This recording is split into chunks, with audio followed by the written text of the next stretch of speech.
Bonjour et bienvenue dans cette nouvelle vidéo dans laquelle nous allons résoudre ensemble deux exercices de calcul liés à la lumière. Commençons par un premier exercice dont voici l'énoncé.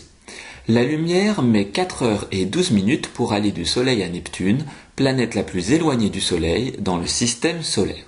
La question est la suivante, on souhaiterait calculer la distance qui sépare le Soleil de Neptune en kilomètres. N'hésitez pas à mettre pause, à faire vous-même l'exercice, puis à vous corriger. Démarrons notre calcul par une phrase d'introduction. On cherche la distance en kilomètres qui sépare le Soleil de Neptune. On va pour ce faire utiliser la formule bien connue D égale V fois T. La distance est égale à la vitesse que l'on multiplie par le temps. Pour déterminer la distance qui sépare le Soleil de Neptune, il faut finalement déterminer la distance que parcourt la lumière pour aller du Soleil à Neptune. On va donc utiliser comme vitesse la vitesse de la lumière qui, pour rappel, est égale à 300 000 km par seconde. Faisons maintenant un point sur les unités. Si on décide d'exprimer la vitesse en km par seconde, alors la distance sera nécessairement exprimée en kilomètres et le temps en secondes. Le temps que met la lumière pour aller du Soleil à Neptune est précisé dans l'énoncé.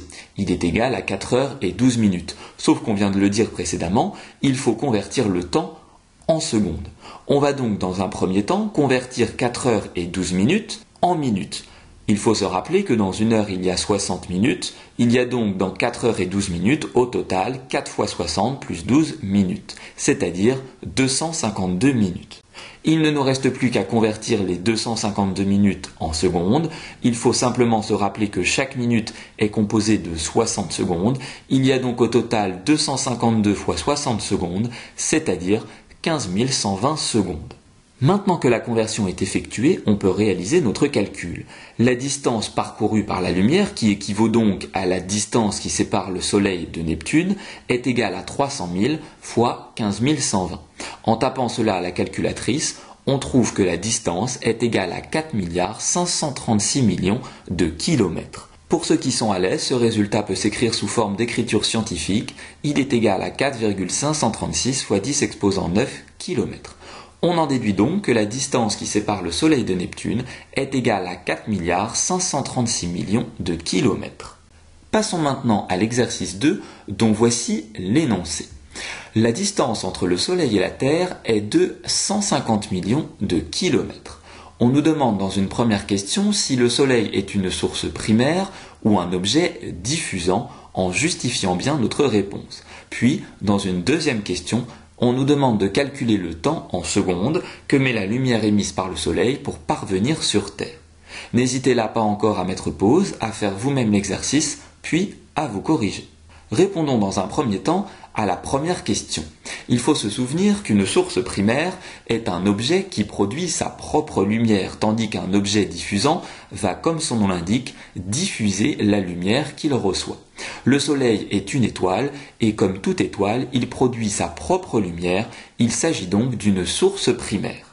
Passons maintenant à la deuxième question et introduisons le calcul par une phrase d'introduction. On cherche le temps en secondes que met la lumière émise par le Soleil pour parvenir sur Terre. On va donc là encore utiliser la formule mathématique qui relie la distance, la vitesse et le temps. D est égal à V fois T. Sauf que voilà, ici on nous demande de calculer le temps que met la lumière pour aller du Soleil à la Terre.